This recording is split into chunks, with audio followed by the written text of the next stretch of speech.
Greetings, everyone, and welcome to Global Black Studies at Western Carolina University's second installment for Black History Month 2023. And our theme this year has been hip hop. It is the 50th anniversary, or the recognized 50th anniversary of hip hop music. So I felt it appropriate that this month we focused on hip hop. Now, if you're curious about the last song you heard, it is available on all platforms, and the name of the song is African Diaspora with myself, Dr. Mavima, Grammy Award winning artist King Isaac, and local Michigan blues legend Deacon Earl. You can find it on all platforms. I know it's a shameless plug, but today we have the great honor of speaking with Dr. Shingi Mavima, Assistant Professor of History at the University of Toledo. And our topic today is Africa Got Bars, Hip Hop as a Global Diasporic Movement. And I did not use improper grammar in that title.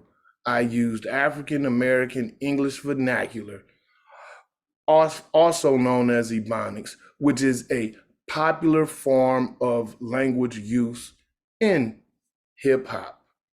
I also would like to acknowledge the Eastern Band of the Cherokee Nation, of whose land Western Carolina University are guests on.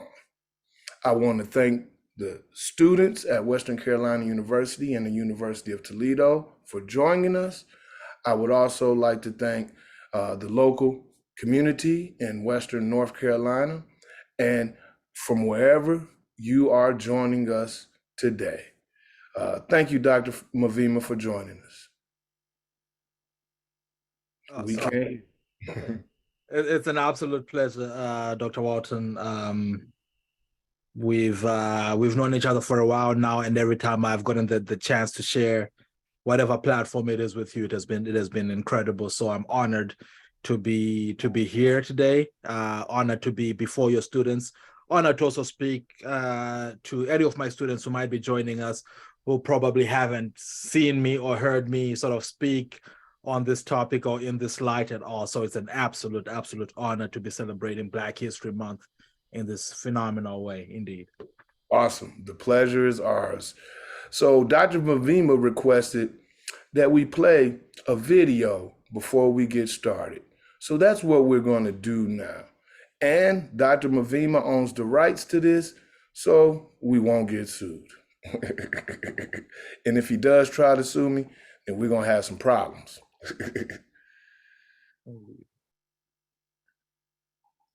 Kwezangu dzese dzandakasiya kumba vasikana vese vandaidadira ndasuwa naanagogo vagere vari kumusha vari kuzviziva here kuti mjaha akura. The seven stripe flag hangs loose inside of my closet, so every morning when I open it, Zimbabwe's exposes, reminiscing on the beauty of Victoria Falls, or running wild in the streets after our warriors go.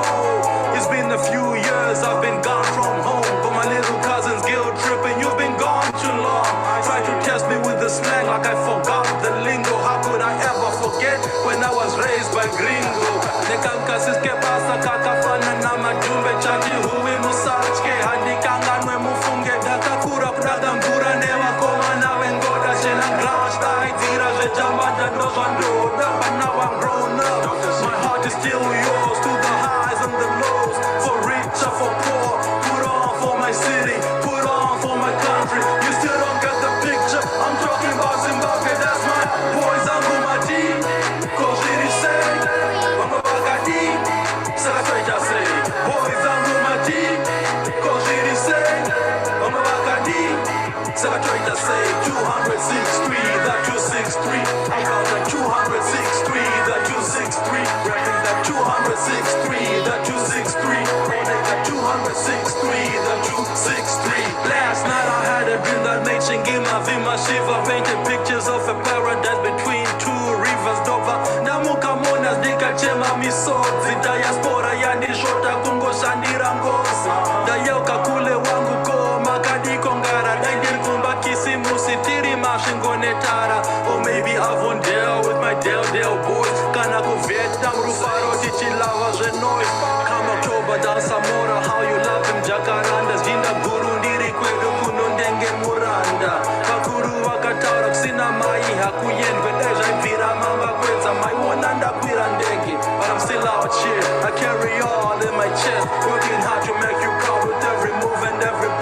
vandorarazve usiku hope dzimba dzemabwe mdara tukundo mondoro Shingi afunga tande boys angu mati kozviri sei vamwe vakadi saka toita sei boys angu mati kozviri sei vamwe vakadi saka toita sei 263 that 263 around that 263 that 263 repping that 263 that 263 holding that 263 that 263 boys angu dzese dzandakasiya vasikana vese vandaikadira ndasuwa nana gogo vagere vari kumusha vari kuzviziva here kuti mujaha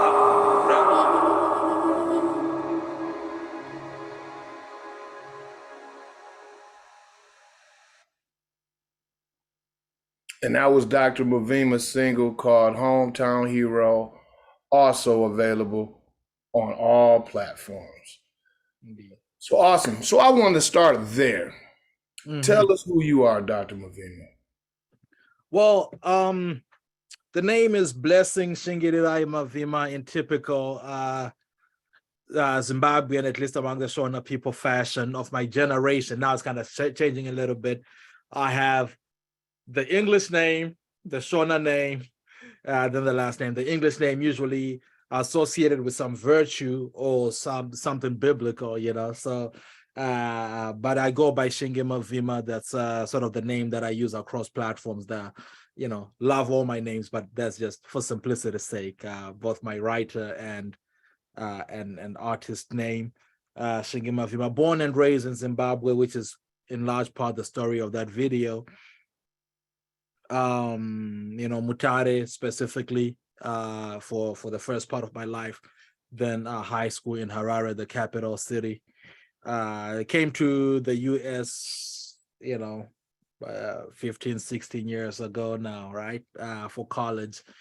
You know, did the college thing, just most recently graduated in 2019 with my PhD from Michigan State University, where I got acquainted and became very good friends with Dr. Walton here. Now I teach at the University of Toledo. I'm in the history department there, where, you know, a lot of my emphasis is on modern Southern Africa and the popular culture that arises there from, of which music and other art forms are a large part of that, right? I central to that, indeed. But on the side, I'm also, you know, a creative writer, artist, which manifests itself in the occasional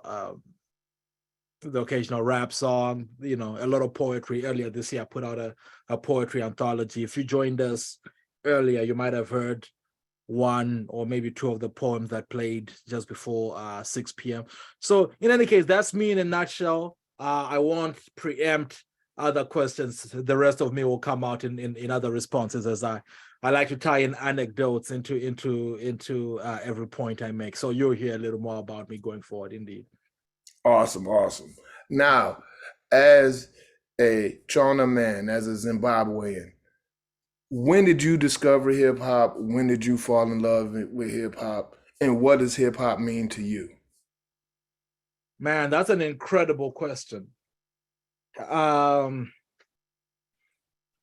would say my first encounters with the hip and the hop were, I would have been 8, 9, 10. A large part of that is, and I hope he gets to hear this, I've got a cousin based in Midrand, South Africa right now, Tafadzwa, who at the time was in high school and he would go off to boarding school. You know, he's the oldest cousin. And if you're from African or Afro-diasporic families, you know that the line between, you know, in Zimbabwe, the lingua franca is actually my cousin brother. That's what we say, you know what I mean? Like, you know, yeah, you just say cousin, but we say my cousin, because the line between, and the translation in Shona for cousin, brother, is just, that's my brother. You know, there isn't a word, you know, maybe when somebody asks you like, so how are you related to this guy again? That's when I say like, oh yeah, his mom and my mom are sisters. But, you know, first off, if you just met him, I'll just say he's my brother, you know what I mean? And his kid, when I'm when I have to talk to his kids, he'll say, your kids want to talk to you. He doesn't say your nieces want to talk to you. He said like, yo, your daughter wants to talk to you. But anyway, just contextualizing who this person was, Tafadzu. Anyway, he was the cool guy, he was the older big brother. And I'm from, at the time I'm in Mutare, man. I'm deep in the musical stylings of the adults in the household, right? Sungura, which is a dominant music style in Zimbabwe. Some of my older uncles coming out of the colonial era are big like rock fans, sort of Bon Jovi in their house. He was the first person to start bringing around. Remember, I'm 7, 8, 9 in the mid 90s. So he's slipping in from boarding school with some Snoop Dogg. He's a big BIG fan. I remember he would come out with a written out transcript of the 10 crack commandments. I don't know if he remembers this, but I just remember looking at this. I'm like, wait, these aren't the commandments. What is this? Trying to figure it out. What is going on? What is this music style? I can bob to it, but also, why are they just talking? Why are they not like singing like these other guys? Why are they not belting it out? Just trying to understand what was going on. A lot of the context was lost on me, of course, but I like the vibes.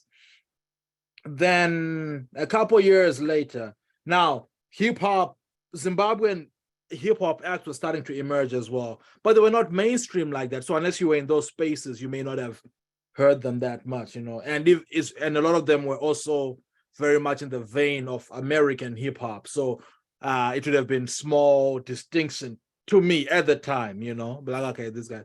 But the first time I started to hear Shona raps or tailored for this other space would have been around 98, 99, towards, so I'll be 11, 12. The likes of the acts like there's a guy also named Shingi, shout out, very popular name in the rap circles. Shingirai, Mao Mao was his rap name, Mao Mao. He had he had a song literally called that. I'm saying? Mao Mao Mao Mao. It's like, wow, what is this? And a couple other people. Some of them just did like translations of like popular Americans, or at least thematic translations. I remember there was a The Missing You by Puff Daddy and the Family After Big. There was a Shona version of that was done.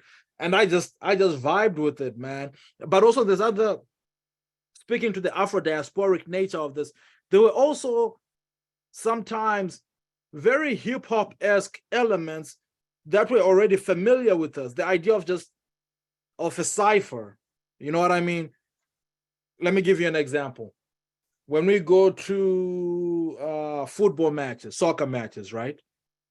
There's a chant. It's a war cry. It actually originates in the war era. Very similar to the Toi Toi. If anything, Toi Toi, which is a popular protest style in South Africa, where the idea is we'd say "die die die die die" slogan. Then everybody has to say "hey," right? Or there's a response "die die die die die die kani hey."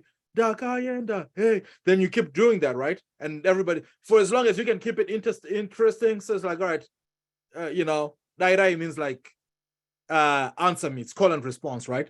And as long as I can go, the longer I can go, the better. I keep coming up with things off the top of my head, right?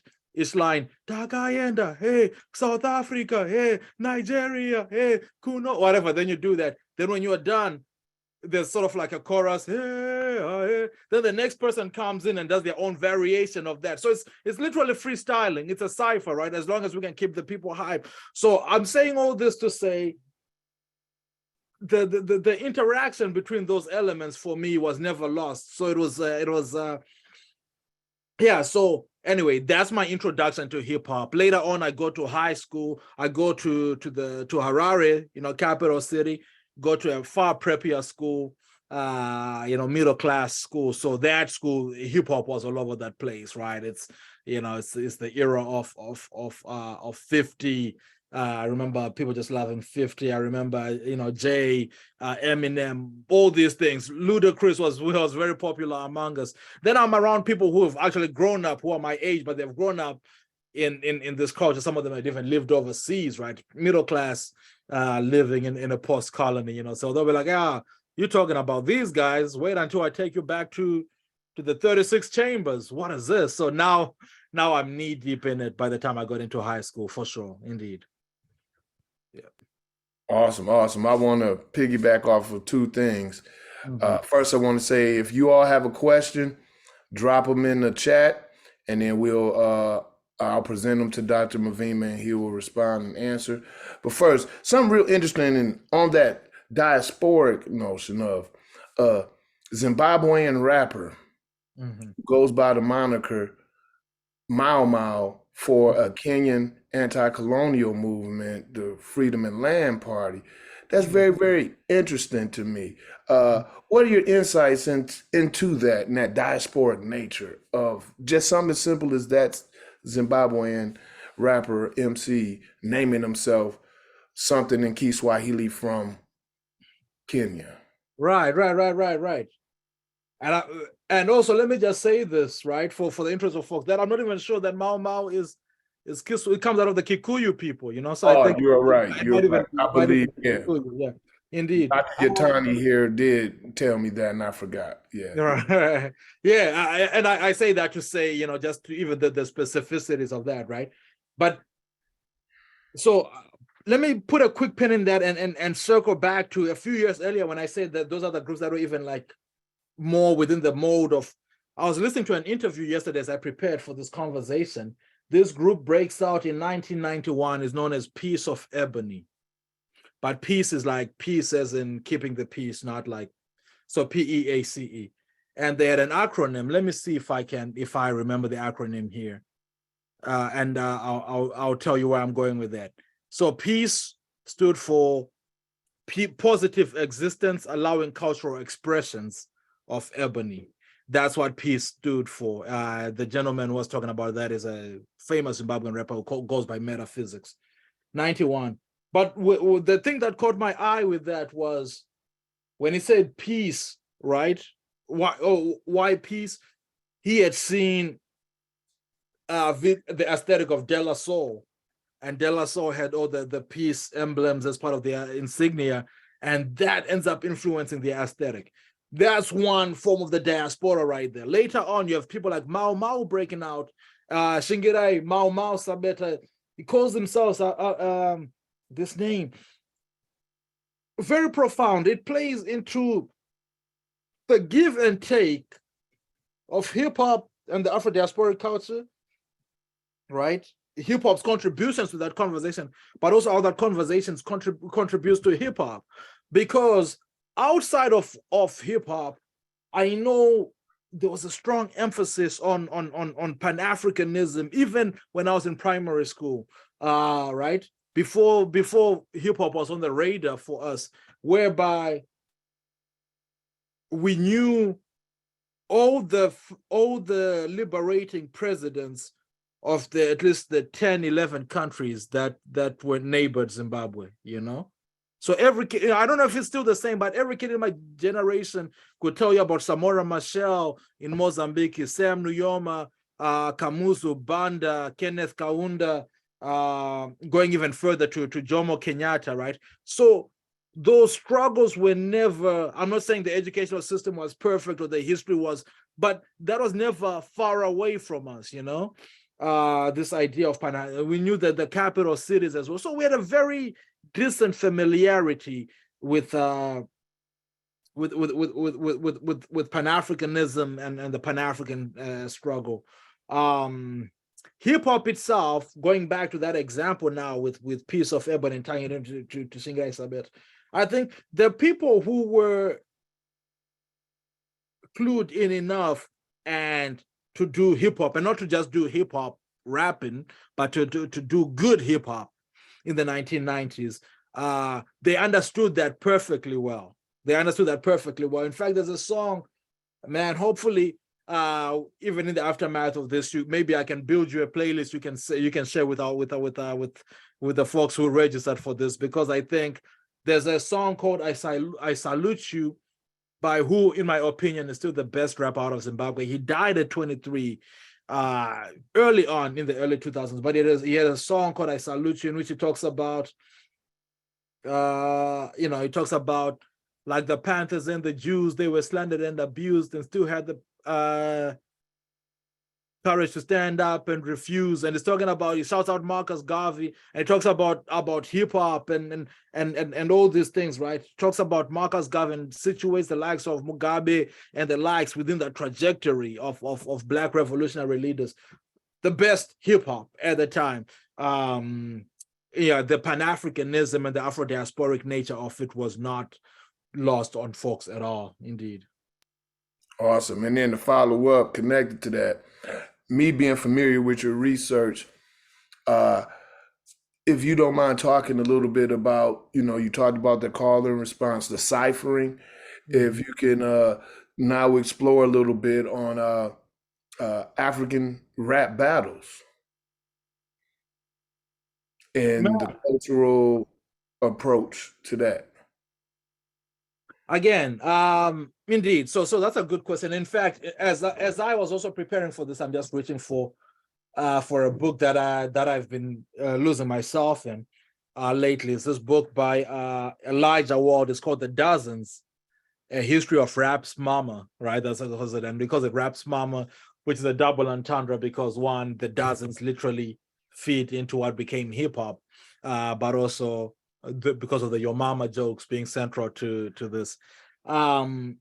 So again, growing up, and the book goes into detail, talks about it among the Igbo people, in Kocha, as they call it, among the hip hop. I mean, among the Igbo people, there's similar things among the Asante people. In Shona, we used to say, we still say Kuchinyirana, right? Which is just, we're gonna bring your guy, we'll bring our guy who can come up with the wittiest things. And a lot of these things were just very ridiculous but it's all about composure and wit and banter, so be like, then you say like crazy, hey, yo, you guys do this thing at your home, and you come up with something very ridiculous. If you can tie it and make it witty and say, and maybe have a metaphor in there, or like a simile or figure of speech in there, you guys do this like a constipated hyena. I don't know, whatever you can come up with. I can probably do this well in Sean. I'm struggling because it doesn't translate as well, because it's ridiculous, right? It's parochial in that way. So that tradition, then it's all love after that. I remember growing up, there was a guy named Philip. I still can't stand Philip to this day, but Philip was the guy that they would bring. Yo, anybody want to go against Philip? We'll bring our guy, some other guy, he would get cooked. Next time, like, all right, next week we'll try somebody else. Yeah, hey, we found somebody from a totally different school who can probably go up against Philip. So that culture exists. Then as hip hop became more commonplace, those things still exist, of course. And then there's other sound clashes that the people who are more into dancehall culture get involved in, which again evoke the same thing. But indeed, now battle raps, within that hip hop culture are very commonplace, and there's a vibrant movement. There's a movement that a good friend of mine out of Botswana, this is outside of Zimbabwe, is involved in, where they will say Team Botswana versus Team Lesotho, and they'll do that, so it's just been fascinating to see it grow, and then to see it as well even in Francophone Africa. Of course, linguistic barriers stop me from fully engaging with that, but I'm also very well aware of a robust battle rap scene coming out of Senegal and or the Paris metropole, right, which is mostly African immigrants or second generation Africans. So it's beautiful to see, indeed. Yeah, in fact, the first African rapper I discovered, and this was now it was in 1994, so it was almost 30 years ago, and it was a French-speaking African named MC Solar. Yes, Solar, yeah. He's like a huge pioneer because he gained some notoriety in the West. Although he would speak rap in French and English, but he had gained notoriety in the West, and that was my introduction to it. And then years later, I discovered Zulu Boy. I'm a Zulu brother out of South Africa. And, you know, with both, I was learning French when I discovered MC Solar, and then I was learning EC Zulu when I discovered Zulu Boy, although he raps in EC Zulu and English as well. Now, I want to pose a different question to you.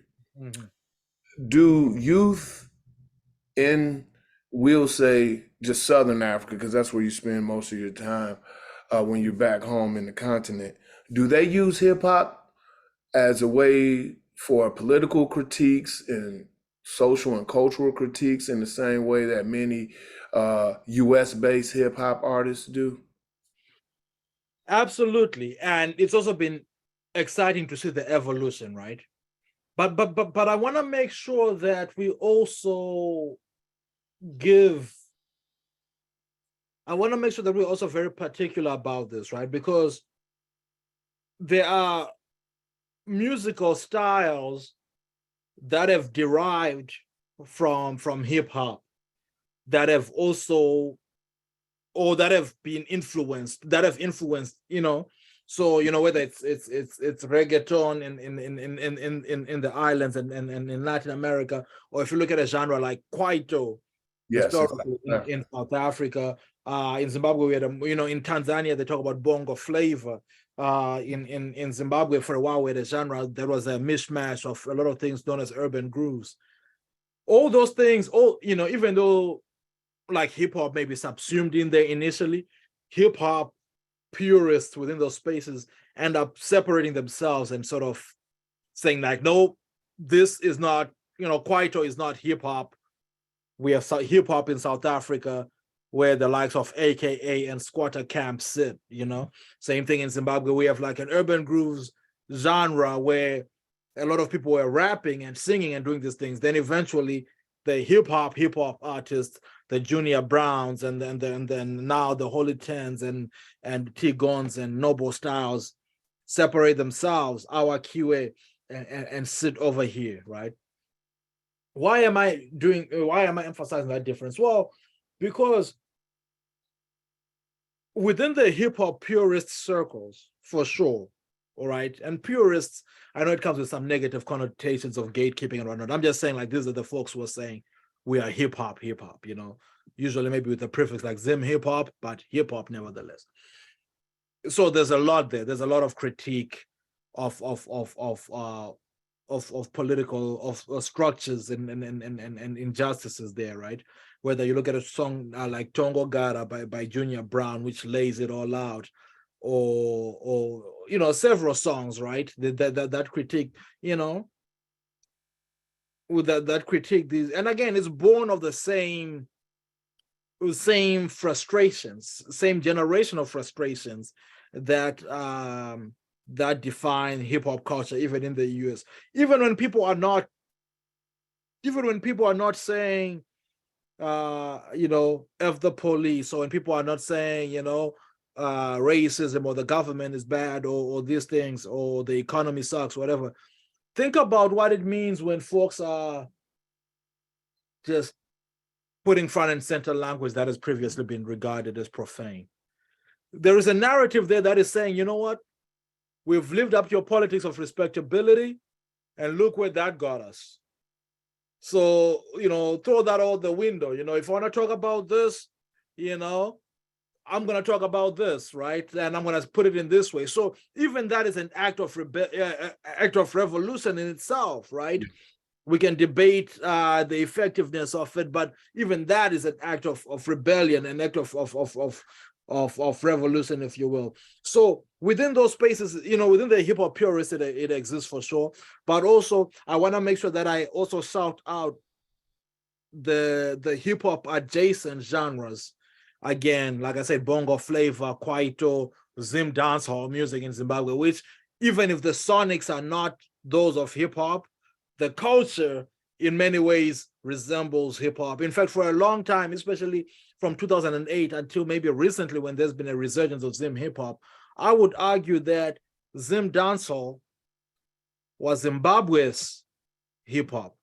not Zimbabwean hip hop, because Zimbabwean hip hop exists. But a similar debate happened when people were saying, is Kwaito South Africa's hip hop for a while, late 90s, early 2000s. And the idea is not that to say it's not South African hip hop, because South African hip hop undoubtedly exists. But who is playing the role that hip hop plays in the US? What is the mass movement, right, that is calling out the government by name? What is the mass movement that parents are almost like ashamed of, but is resonating with the kids, you know? What is, you know, and those are those things. So indeed, hip hop on those two levels. One, in terms of actual hip hop itself, but also in terms of hip hop adjacent movements that at times have been more popular than hip hop pure itself. Indeed. Indeed. And how is hip hop and hip hop adjacent movements? What roles culturally and socially have they played and continue to play?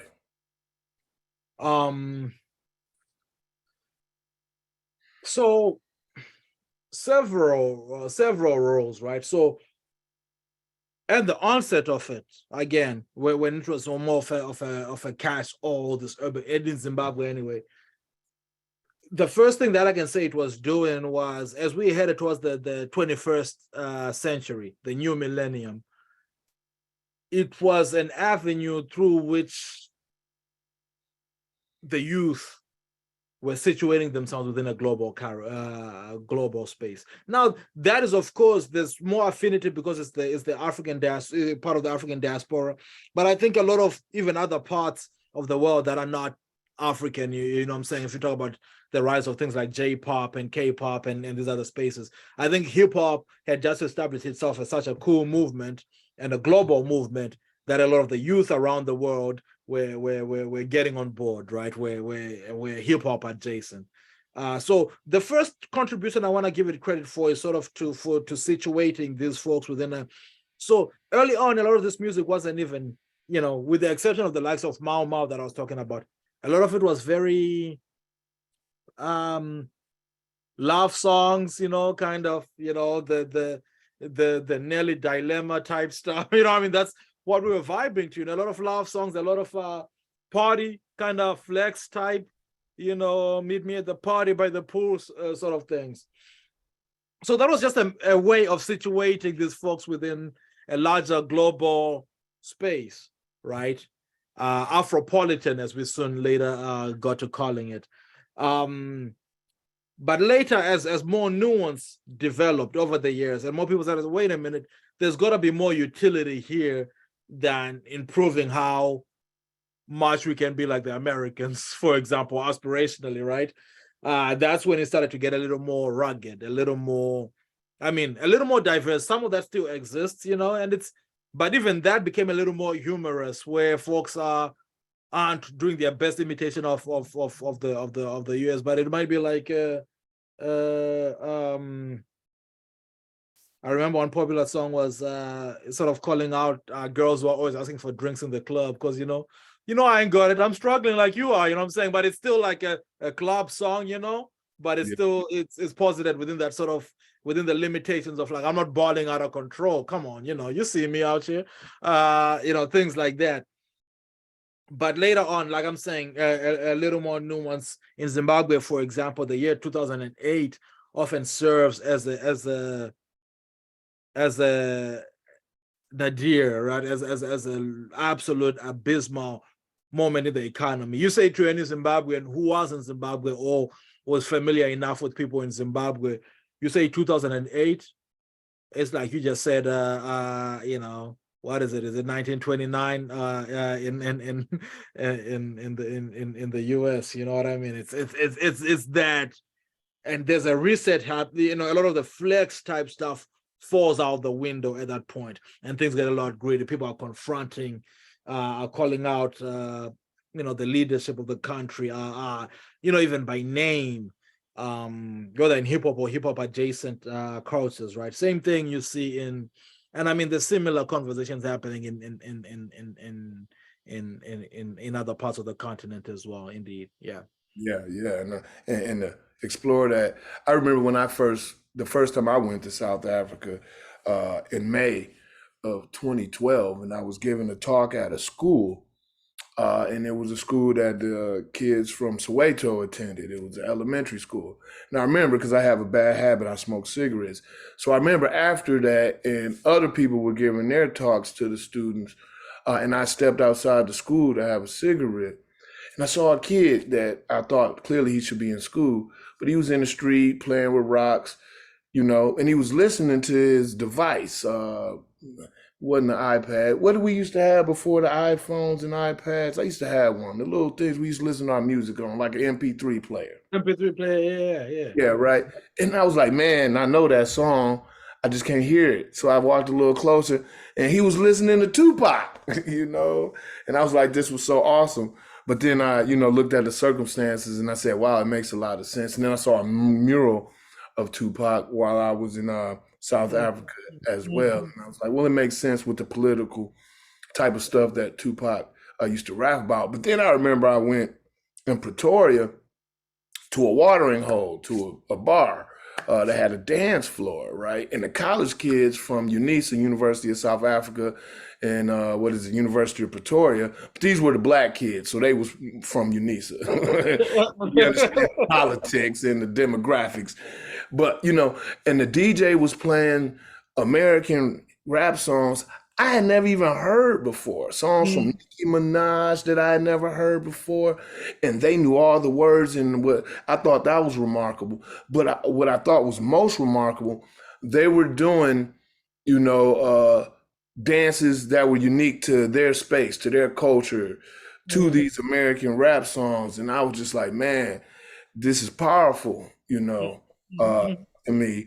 And I remember because a lot of those kids were EFF kids. They weren't ANC kids, right? So they were a little bit more militant, followers of Julius Malema. But I remember, though, that, they were the ones, and then when they started ciphering, they were the ones that were calling out Thabo and Becky. They were calling out Jacob Zuma because this was right around the time with the Spirit of the Nation portrait and his problems with the ladies, I'll put it that way, and stuff, right? And I'm talking about Jacob Zuma. And I was just like, wow, they got that. I was like, they got that spirit, or what I interpreted or understood of that spirit of hip hop, in them. And then when they would cipher, I couldn't understand 70% of what they were saying, not because they were speaking in, their, native language, because it's like 11 official languages in South Africa. But it was fast. But I could hear the names when they called out the names, and then sometimes like a lot of Spanglish rappers, people like Pitbull and back in the day Gerardo and Kid Frost, where so they would also use English words. Yeah. But it was really impactful to me, really powerful to myself. Now, to switch it up just slightly, I titled this Africa Got Bars Hip Hop as a African diasporic movement, right? And you've touched on it a little bit, talking about Pan-Africanism and such. Do you think hip hop has served a way to bring Black people, African diasporic people together? Even if we're not in the same physical space, but closer together culturally.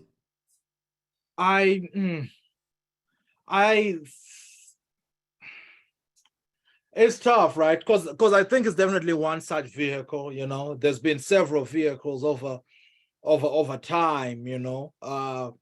But in the post-civil rights, post-colonial era, where there were other things that were bringing us together a little more, I think hip hop has probably been one of the more effective things that has done that.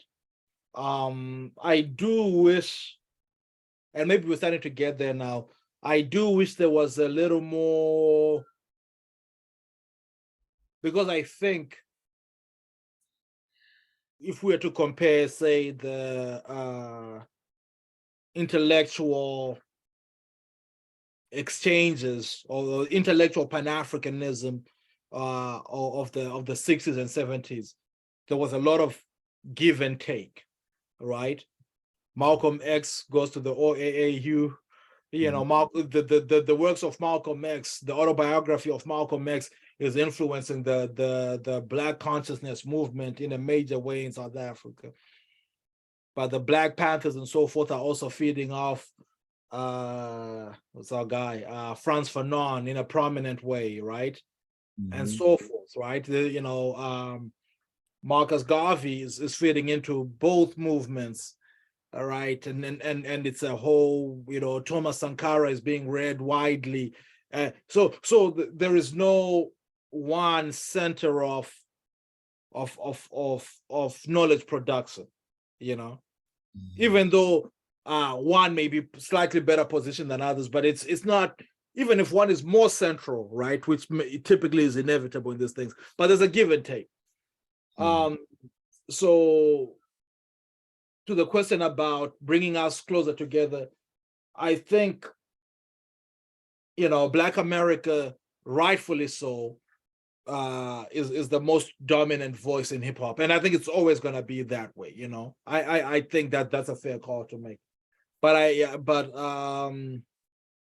I do wish, and maybe we see it a little bit with things like Afro beats, for example, which is not. I was going to mention that, yeah. Right, which is not necessarily hip hop, but is one of those hip hop adjacent movements, and a lot of the topics. If you listen to Burna Boy talking about in Monsters We Made, that really could have been a revolutionary song made within the Black hip hop space. Maybe people are starting to listen to it a little more, beyond just like. And Drake is not foreign, as far as I'm concerned, not to the Americans. He's Canadian, man. Don't put him on us. Canadians have to claim him. Yeah, but yeah, but I also see if some of these voices start to be heard a little more, and not in as much as, and this is it sounds like I'm throwing a little bit of shade, but I'm saying like what Drake brings sonically and thematically is not. I don't know, it's not fundamentally a different Black experience influenced by his not being, it doesn't make sense? No, indeed. He's from Toronto, kid, actor. Yes, and he spends a lot of time because his father's from Memphis. From Memphis, exactly. So, for example, I know the rap scene, values attached to it aside, but the drill scene in England, for example, has been very, very impactful sonically to what became the scene in the US. I wish I would see that shouted out a little bit more. You know what I'm saying? I feel like that's almost people aren't acknowledging. I agree. And then the fact that many of those kids are first, second, maybe a few third, but really first, second generation Black Brits. Right. A lot of Caribbean. Their parents were immigrants, from wherever, from Africa, from the West Indies, indeed, because of because of colonialism, right? Yeah, right. Yeah, indeed. So I think it's created some platforms, and it seems like we are moving in a direction of increased integration. Voices are being heard, and not just being heard as a token. Oh, there's a great African rapper. But I was laughing along, not laughing, but just having a good time. One of my favorite artists out of South Africa, Shoma Josie. I don't even know what I would classify her music, vendor artist, but she does a little bit of rapping, but I don't think her music is South African dance music, But she has her latest song, Chale, there's a whole. The chorus of it is based around you wasn't with me shooting in the gym back when the money wasn't coming in. It's a line notorious in American but now global hip hop space, and now she uses that line as being like the central line to this dance song. And it's also, again, what is that repurposing of that line to have this young woman saying it, right, and Wusi talking to, and it's just fascinating to see that interplay. But yeah, indeed, it has brought us to, you know, to get even now. I'll make this last contribution to that point that when I was teaching a class and I was talking about neo-colonialism, and we were using the conversation surrounding the CFA currency in West Africa. You know, I was talking to students who've never really engaged with this sort of thing before. And one of the students who had to present on it had found a video of West African Francophone rappers rallying against, vocalizing their disdain for the continued hold that the French have on their economies by way of that currency. I thought that was, you know, even though he doesn't speak French, but it's such an accessible platform, right? To say, oh, there's a movement happening here, right? You know, look it up, and how easy it was for him to find that this issue has been vocalized by the young people of this space. And I just thought that was powerful. That was one of the, because otherwise, what would he have done? He would have had to find like a book, an article, maybe translate it, right? But to what extent, based on what we know about the ivory tower, to what extent is that even representative of what the youth are saying? But here's a video, millions of views with artists from Togo and Niger and Mali talking about this thing. You're like, okay, this is what this is. So yeah, hip hop is good that way as well. Indeed. Oh, indeed. And I think moving forward, because I see it happening already, and it's through pop music or but hip hop adjacent pop music. We're seeing a lot of that given from Africa to the West, to the diaspora in the West. Now, you know, you see, look at Akon, right? You speak of Mali, thinking of Mali music. I remember I went to see him in concert in Lansing when we were in grad school. Awesome show. You know, and then I think reggaeton has helped with that as well. You know, although Pitbull is from the States, he's from Miami. But you know, people like Daddy Yankee, you know, Afro Latinx folks in the West, and then the popularity of Afrobeat. So we see people like Drake incorporating the Sonics. Absolutely. See Beyonce in her recent project incorporating the Sonics. You know, and then people who have that appeal with Afrobeat, world music, whatever language, like Rihanna from Barbados. You know, and those being very, very huge artists. All the artists I mentioned are extremely huge in the West, to the point where Akon has produced so many platinum songs and written so many platinum songs for white artists that people wouldn't even know. Lady Gaga owes her career to Akon, and people don't even know it. And people don't even know it or acknowledge it, you know. But every now and then he'll remind us.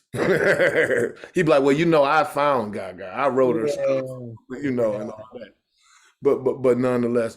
So I see it growing. I think the internet, I know through my interest in hip hop and my artistry, I've discovered and enjoying communities online of South African, you know, hip hop artists, you know, emerging underground or whatever. And I see them pop up in some of my American-based, you know, virtual communities, hip hop virtual communities, and I think that you know, that is helping a whole lot with that, and I think people are even getting past or getting over maybe the issue of accent, and in part I would contribute that to the popularity of drill rap, UK drill rap. Right. Because to the novice ear, the accents may sound similar. Right. To a trained ear, they don't, but to a novice ear, they may sound similar. What would you like to see the direction of African hip hop, if we want to frame it that way, moving forward? As an artist, as a scholar, as an African man? So I'm a big fan of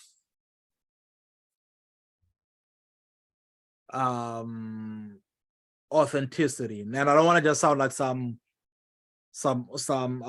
old gatekeeping, sort of guy here, right? A hater. No, I'm just joking. Yeah, essentially a hater where, but I do think a level of authenticity is important. But in authenticity, what people often conflate authenticity for is there's two mistakes that people make for authenticity.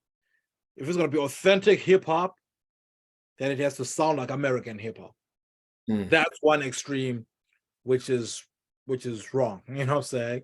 Yeah. Another extreme is if it's authentic, then it will sound nothing like American hip hop, which is also wrong because otherwise, it's the world and its innovations have continued to build upon each other. You know what I'm saying? Yes. Continue to build upon each other. You make an authentic car today, it doesn't have to be totally divorced from the Model T. You know what I mean? And the Model T is not entirely unlike whatever the carts that preceded it, right? We're like, oh yeah, this works well. The dimensions of this cart and the four wheels and this works well. Ooh, this is comfortable. Let's do that. Throw an engine in there, right? then you continue. So I think that's what authenticity is. It was viral, and you and I have had this conversation before. I'm not gonna call him out by name, but there's a Zimbabwean rapper who's gotten established in Miami, I believe, who recently came out and was calling out Zimbabwean rappers or African rappers in general for, but he started off by saying the reason you all don't succeed is because you lack an identity. You need to learn how to pronounce these words right. So, and he uses examples like, okay, is it going to work or is it going to work? You gotta say work, you know what I mean? And it's kind of coaching. And a lot of people were just like, some people were with him, but I was, independent of the public opinion, which I saw later. I was like, man, people speak like the people that they're surrounded by speak, you know what I mean? Like, and that's authenticity, you know what I'm saying? Like, sure, if your accent is, even within the US, right? Like, yes, I was going to say that. I was going to say he should know better because he is based out of Miami, or he got, right? Because I'm like, well, that's what made New Orleans rap so successful. It's because they use their New Orleans dialect, accents, and vernaculars. That's what made, those guys out of Texas, like the Ghetto Boys, Little Flip, that's what made Atlanta with, Outkast, Goody Mob, even T.I., although T.I. likes to talk like he's a walking damn thesaurus. Yeah, now he does, yeah. Yeah, Clifford be tripping. But nonetheless, that. So it seems so short-sighted that he framed. Yeah. So and again, I'm just using that as a jumping off point to say,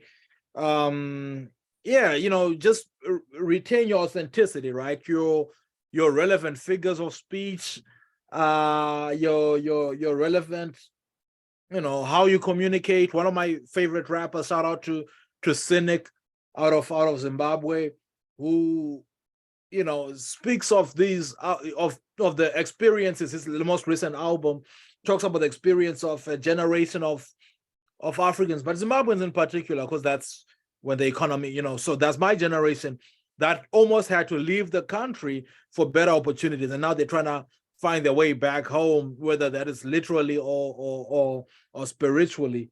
And that album is almost entirely, maybe like 85% in English, right?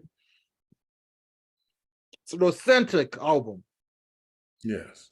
People might push back and, because he's spoken about this, you should rap more in Shona. No, the experiences he's talking about and the path he's traveled communicates those in English. That's authentic. There is not one measure to authenticity.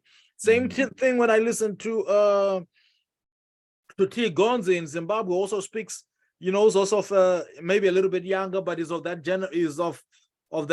that generation that really got tripped up after the Zimbabwean economy went sour, and he raps almost entirely in Shona. right? Our Kiwe, who's buzzing right now, she raps in Ndebele, you know, for the most part. You know, she raps in Ndebele for the most part. Performing on German stages, rocking it. You know, that's where I've seen her most recently. Other places as well, but that's their, you know, so authenticity is not necessarily language driven, as long as you're staying true to your experiences, how best you communicate them, right? Indeed. So yeah, you know, more authenticity, you know, maintain your authenticity, then hopefully from a more business minded space, you know, there's so many opportunities now to put your music out in certain space. If that's what you want to do, to see if you can leverage it, right? Licensing, you know, videos, collaborations, and so forth. I just want to see folks get more active in that way. And who knows, maybe you'll get into some of the spaces, right? You'll get into some of the spaces where you know, you can build your name, you can lift up other people as well, and maybe make the impact you're hoping to make, you know. So so authenticity, then also making sure that we're using the internet, we're using a lot of the platforms that have since been established, and a lot of the opportunities that exist now. Indeed. Yes. Once again, I noticed someone raised their hand. If you have a question or comment, drop it in the Q&A or in the chat. Unfortunately, I won't be letting others get on the mic besides myself and Dr. Mavima, because I can't control what you say. And I'm not just simply representing myself, but I'm also representing my department and the program which I'm the director of, and the university. So I got to monitor, you know, what people say. So once again, if you have a question or comment, drop it in the Q&A or the chat, and I'll read it. If it's a question for Dr. Mavima, I'll read it and he can respond. If it's a comment, then I'll read it and then we can respond. So I just wanted to remind you guys of that. So do you think that more African continent-based rappers and rap music will get a fair shot? Meaning, you know, airplay. Now I forgot. Maybe airplay is not the best, but even airplay, but playlisting and get some inclusion. You know, maybe even on BET for the BET Awards or whatever, and you know, have more African-based MCs be involved. Maybe even a cipher with just African MCs, because you know they have one with all women, they have one with all washed up people, and et cetera, et cetera. That was me throwing shade on the old rappers that I don't like. Well, yeah. Well, I think as far as the BET Awards goes, I think there's already been an African sci-fi. I could be wrong about this, but I think that stuff is already kind of happening. Shout out to my girl, Shasha. She's a homegirl from Dangamvura Mutare who got a BET International Artist Award. Awesome. In 2020, it was that COVID year. So yeah, but here's the thing, the machine, if we want to keep resting this on the machine, right? Playlisting on Spotify and these things, right? It is so capitalistic dependent that I want to make a buck as much as the next man. Trust me, I do. And I want to see my people prosper in those things. But it is a system that I don't necessarily feel comfortable saying, you know, with, whose, endorsement I'm always seeking. Because maybe you have to do crazy things to you know what I'm saying? And I don't know if I necessarily want that. Yeah. For myself or for folks, you know what I mean? Yeah. And maybe I'm being dramatic here, but I'm just saying that as a measure of success is very tough for me to what games you have to play to make it on that level, you know what I mean? Yeah. That's not, I'm sure there's a lot of people who are more willing to talk about that as an artist and as a cultural curator and sort of advocate. I don't know if I necessarily want to do that. Do I think folks can make it? What it ultimately comes down to, as far as like being in those spaces, is like how much money can you make the machine, you know what I mean? So and as the world gets more globalized and the Afropolitan realm rises, absolutely right, absolutely. We're already starting to see. We just had a halftime show with Burna Boy and Thames and them, right? Yeah. Is that one? That's with all due credit to the work that they've been pushing over the years. But that's also just in recognition. That's also the NBA and the powers that be recognizing that this is where the money is at now. You know what I mean? So yeah, 'cause if we juxtapose that on, basketball in Africa, NBA's involvement in trying to develop that, the growing amount of African NBA players, and et cetera. So yeah, I see that from a totally selfish money grab, capitalistic viewpoint, and not necessarily because they wanted to promote the arts. indeed, indeed, absolutely right. So the thing that I would suggest, whether they'll continue coming up, is what I would love to see beyond just their entry into the spaces is the creation of spaces, their own maybe, or our own spaces, or spaces that make us inevitable, right? Spaces that next time Spotify or next time the powers that be are bringing us in, right? Maybe this is already what's happening right now. Is because we have. It's not because they have chosen us and tokenized folks or whatever, right? But it's because we've made ourselves inevitable. The market is buzzing so much that if you don't tap into this, you're losing, right? Shout out to a couple of my boys, including Mark Porter in Zimbabwe right now, who are creating platforms that are within the vein of Spotify and other things like that. I don't know what their payment structure is, but hopefully that start to pay artists maybe a little more within those spaces. You know what I mean? Where if you never make it to the NBA, halftime show, if you never make it to playlisting on Spotify, you can still buzz and make the impact within your spaces. Because after all, to the rest of the world, because of the way American hip hop is conceived, to go platinum, right? To be a 50 Cent or a Young Dirk or whoever these guys is to make it. But what I always try to talk about in bridging the gap is, if you spend time in the US and you spend time in some of the hip hop scenes in the US, you will learn of the Detroit hip hop legends who maybe cut some tapes and at a buzz in Detroit, maybe sold 1,000, a couple thousand, that they made that impact, you know what I mean? And that's Detroit. That's a pretty big city, but you can probably say the same for even a city the size of Toledo or Northwest Ohio or Grand Rapids, Michigan, right? Yes.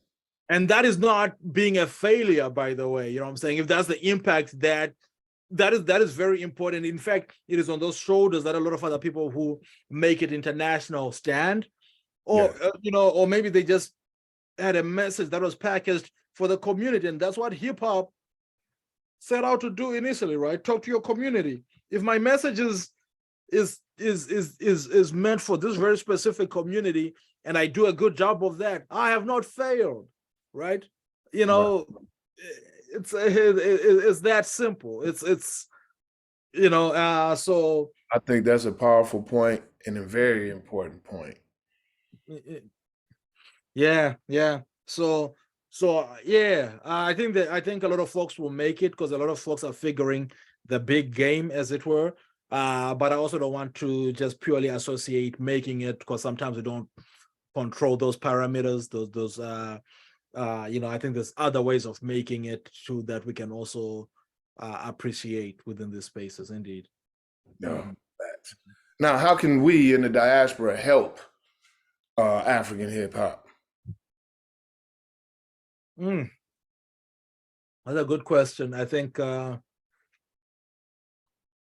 collaborative spaces are galore now.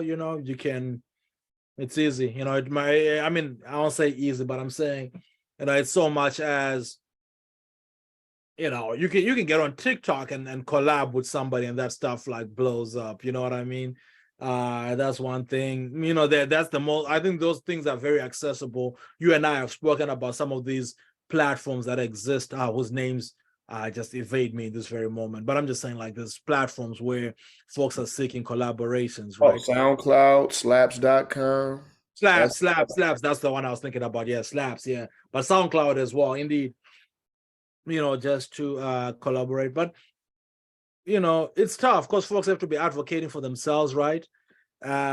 So what can I say? Folks have to push their music, put it, on, both sides really have to be putting this music into people's hands, Yeah. into each other's hands. And when you get it, if it's from a recommendation, give it a listen, a fair listen. Don't rubbish it just because you feel like it's Congolese rappers. What do they know? You might find stuff that you like, and be fair. Be fair. By being fair, I'm saying when you trash it right away because it's this thing, then you're messing up. But if you also treat it with kid gloves because look at these Africans doing hip hop, you're also doing nobody no favors, right? But if it's good, or if it can be better, work within those parameters. There's a lot of like, hip hop again. Anyway, that I don't care for, you know what I mean? And I've got a bit of a voice in some of my other spaces, you know what I mean? And Yes. folks might ask me to endorse them. I'm not endorsing it if I'm not feeling it. Maybe somebody else will. Maybe I'm wrong. Yes. But if I'm gonna put my word to it, you know what I'm saying? I have to be able to fight that fight for you, you know what I'm saying? I'm not gonna put my word on something that I can't stand behind, when pressed. So yeah, I think, the diaspora, just, look out for collaborative opportunities, right? When you do it fairly. If you're gonna collaborate with somebody, if it costs some cheddar, throw some cheddar. If it that's the other thing too. Yeah, man, just be thinking about even like other parts of production, right? Getting beats made in different places. You might tap into a different sonic space, that might make you exceptional here, and you pay a Zimbabwean producer, how much a beat costs, and you both come up that way, right? So just be on the lookout for collaborative opportunities, and just be very, very fair indeed in how we do. That's great advice. That's great advice. And then with technology, the collaborative opportunities, like our project actually, it was recorded in 3 states, you know what I'm saying? For example, I mean, that was all done, actually more than 3 states now I think about it, 4 or 5 states. Now that I think about all the people that collaborated, and they recorded in their respective places, although I may have moved around and recorded in different spaces, but a lot of them recorded in their respective places. So the opportunity is there definitely, and people gotta check for it. Right. Meaning, hey, I'm going to go on. Hey, now that I've saw this webinar, I've heard this discussion. Hey, let me go look up some of the names. Let me go find some of these artists. Let me check for them, as we would say in hip hop, or used to say back in the day. Like, ain't nobody checking for you. But we got to check for them. We got to be deliberate. Absolutely. Yep, absolutely. And again, just even as you talk about, sort of to bring it closer to home with the project we're talking about right now, that the few people that I've even shared songs with, I had a brother out in Botswana upset at me for not being considered for the album. You know what I mean? And it would have been easy for him to send us a verse. I just didn't think of him. But like, it's nothing, in this technological space for him to have had his verse on there, So again, those are the platforms and the opportunities I keep talking about that we can leverage. Indeed. Tell them it'll be more projects, because I got to get Cynic on one. I'm mad at him. I couldn't get him on that last project. Indeed. But you know, and that's what we got to do. And then artists, and we mentioned collaboration, and American-based artists who are trying to come up or just trying to be heard, trying to find a market, trying to find their voice. You know, they need to really, really consider working with international artists in the same position that they're in. Right. Indeed, and this continues out. I just want to bring it back to a little bit of this of this historicization of the genre, right? That the give and take goes way back, right? Yes. So in case anybody is tuned in, who's just you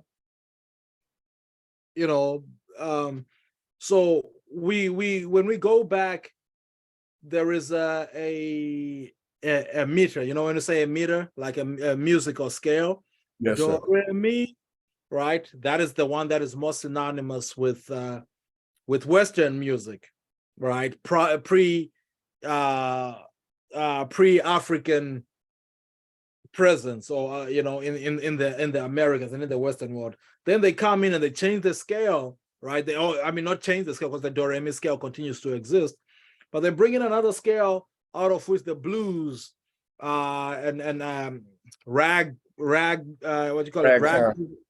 ragtime, then the blues, then eventually ends up influencing country music, and soon the hip and the hop grows on the backdrop of that, right? I was celebrating 50 years right now. 50 years of what exactly? Of sometime in the 70s, among the Caribbean communities resident in New York, right? People start playing around. You know, again, this is not to say,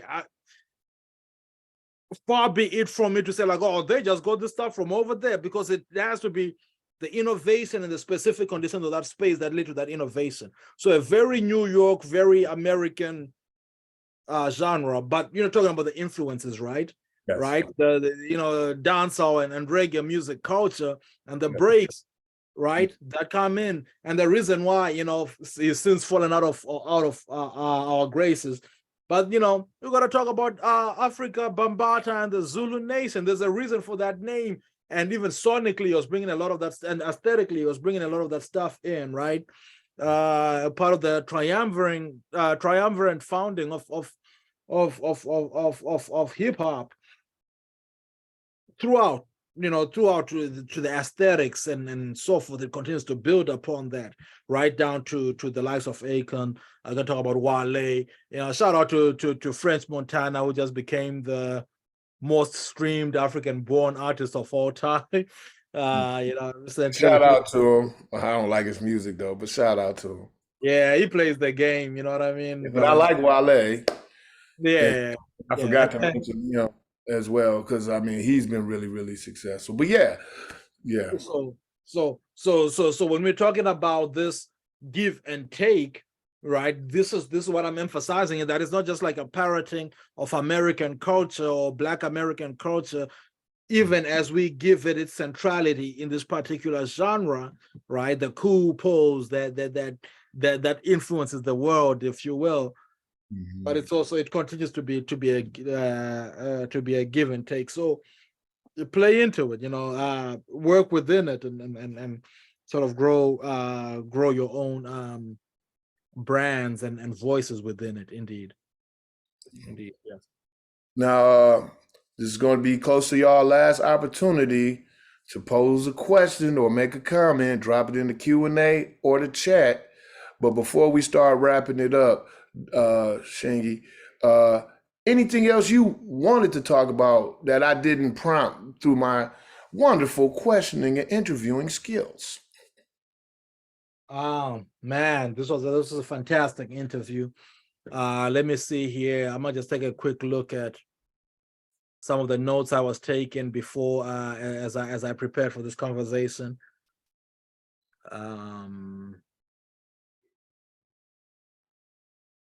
Now I think I touched on a lot of what I was trying to get at. But let me also say this though, that in finding these spaces, in finding our voices, in finding our sound, in finding this global culture, global and localized cultures. I think we must also be very intentional in disaggregating between I don't really like to speak in value-laden languages or terms, but between the good and the bad, right? And this is one of the times that I'll make that exception and talk about the right and the wrong. And I think we need to be very particular in that, Hip hop culture within the American space and even globally, or in of course in different spaces, and Trisha Rose writes about that in Hip Hop Wars. It's associated with things like violence, misogyny, right? Those two things in particular, violence, misogyny, and so forth. Another social ills, right? Drug use, maybe we can say drug use. And while some of the criticisms surrounding that are unfair and overblown, right? It would also be foolhardy for us to make it seem as if they come out of nothing, right? Just as I think about how many rappers we've lost in the past 5 years. I'm not going to talk about 20, you know what I'm saying? Because 20, even though we're still very early into the 21st century, we're all going to talk about the past 5. And without even thinking about it, I can just say Pope Smoke, XX Tentacion, Juice WRLD, King Von, you know what I mean? Nipsey Hussle. XXX to Nation. We can go down the list. Yeah. Man, and Young Dove. You know what I'm saying? We just not stop, you know what I mean? And just be like, young man out of the Migos, take recently, Yeah. And it sucks. Let's make no, and we talk about that. The way in which some of these social ill, and I'm thinking about this right now because AKA out of South Africa, Kiernan Forbes, one of the most definitive African rappers of the past 10 years, just got shot. Was it last week? But 2 weeks ago. I didn't know that, man. Praise to his family. Outside of a Durban club, him and his bodyguard. His funeral was this past weekend. Oh man. And when I listen to some of the stories coming out of the UK, I see a lot of folks who have also been killed. And so when I say we must be very intentional in making sure that as we create these spaces, we are being very eclectic about the parts of the culture we choose to perpetuate. Yes. Right. Yeah.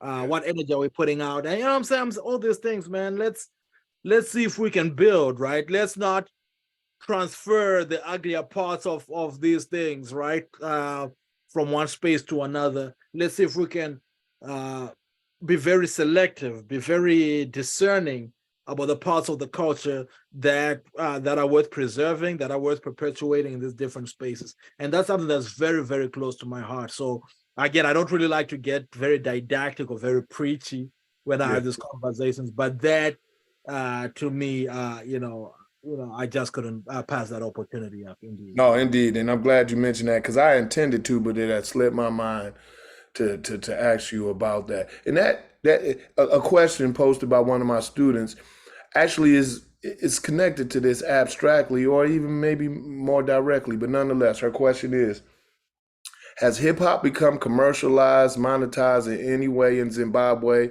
like it has in the U.S.? And if so, does it impact the authenticity that you were speaking of, like it often does in American hip hop?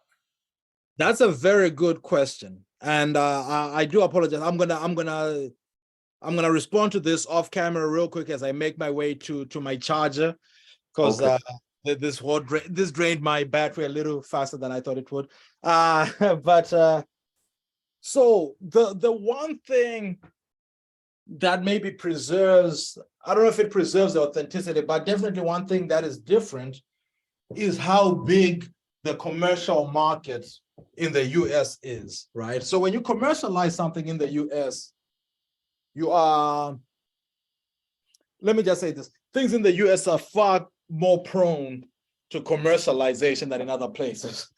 In Zimbabwe, the difference between you having a commercializing your product and it not being that commercial in the arts scene is not that big, just because the music industry doesn't really make a lot of money anyway. So that's so no, I can't, it doesn't become that commercialized. Some people would do weird stuff just to stay trending. That may be the closest thing to commercialization that I can imagine. But as far as the music itself goes, I think a lot of people just know that the gains of creating a cookie cutter product, if that's what you want to do, then that's what you want to do. But people who can make, who set out to make like authentic sounds, hip hop, they usually keep doing that. They usually stay in that lane because they know that the jump between doing that and sort of like putting out stuff that you don't really want to put out, it's not, the gap is not that big.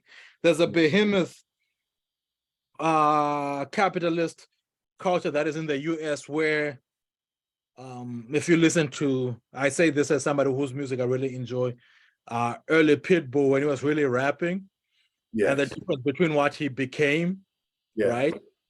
It's night and day as far as like being a global superstar, Indeed. So within the Zimbabwean market and many African markets, the gap is not that big. So so the only way that folks are gonna, I think like a lot of folks will wholeheartedly throw out whatever authenticity they have is if they get the opportunity to participate in a market like the American market.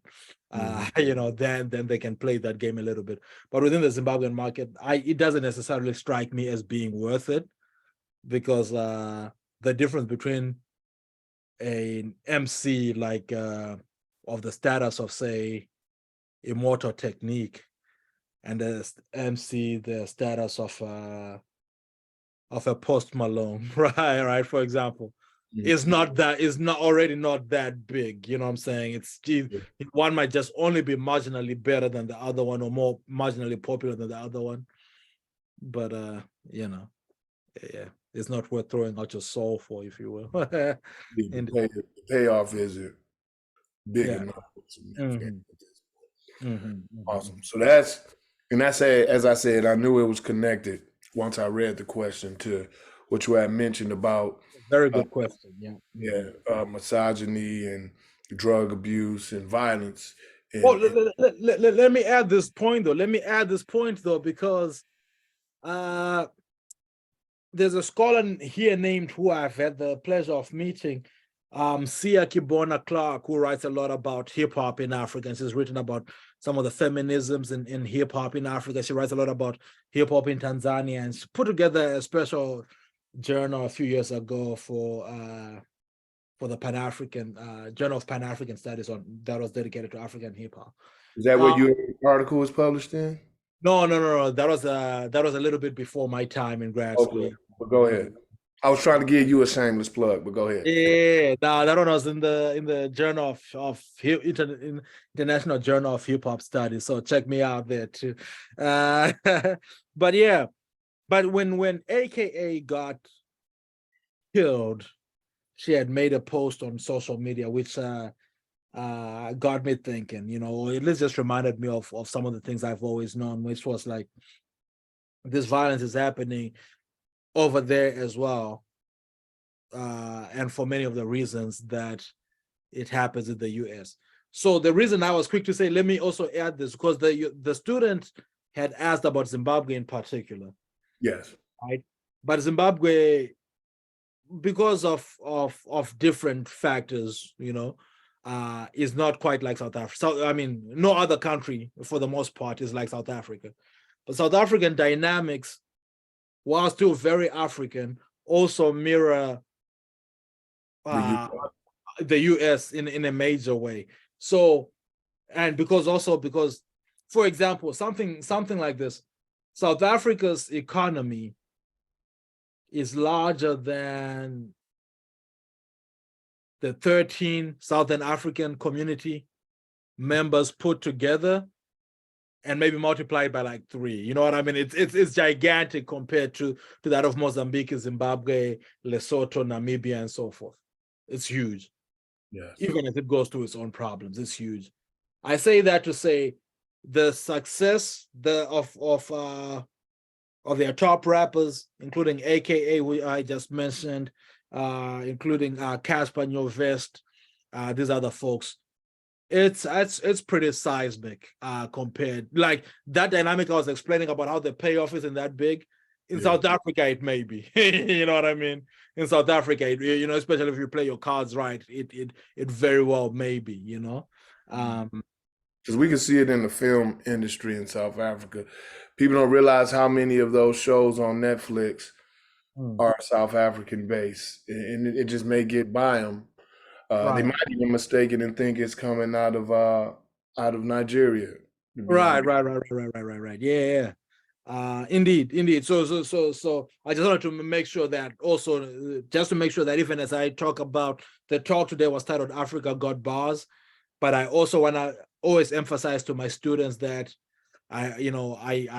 we don't treat Africa like a monolith, you know, and there's many parts of Africa whose hip hop scene I'm not even peripherally familiar with. I know nothing about Ethiopian hip hop or if there's even Egyptian, and I'm really curious about that because I know they had the so-called Arab Spring, and I know they were blasting a lot of rock and hip hop as a way to protest, but I don't know much, or I don't know anything about Egyptian hip hop. Yeah, exactly. So yeah, so that was just a bit of making sure that I'm not just lumping it all together. Indeed, yeah. Yeah, and I just wanted to add before we wrap up, many people need to be reminded that Nipsey Hussle was an African rapper. Now, he was American-based, ingrained in American culture as he presented himself as a rapper and out of the LA gang culture. But, I could be wrong, but I believe he was born in Eritrea. I know he's first generation, and his brother Black Sam might have been born there, and then Nipsey was born in the U.S. I can't remember exactly, but but yes, that immigrant experience and his people being Eastern African, so we should have mentioned him when we mentioned some of these other. Indeed. And somebody else who's worth talking about is the second generation is for some of the fans of the underground is MF Doom. Yes, I forgot about that, man. He rest in peace as well. Indeed, whose name is Dumile, right? And if you know, a name like Dumile, strong Bantu name, Nguni name, but yeah, he's born to a Zimbabwean father. Indeed, born in London. So again, those diasporic connections, right? But yeah, so there's a good and growing number of spitters even within the American space across the spectrum who are of African origin, indeed, or recent African origin. Indeed. Yeah. Well, I want to say thank you, Shingi Mavima. That's also his artist name, for having this talk with me. I want to thank you on behalf of our listeners, on behalf of those who may come across it on YouTube at a later time. Your insights were very powerful, very poignant, and I think we are all, as hip hop fans, better for it. So thank you very, very, very much. And I think he froze. So on that note, we're going to wrap it up. You all be safe and have a wonderful, wonderful rest of your day. Indeed. Thank you so much. Indeed. Thank you for having me. Indeed.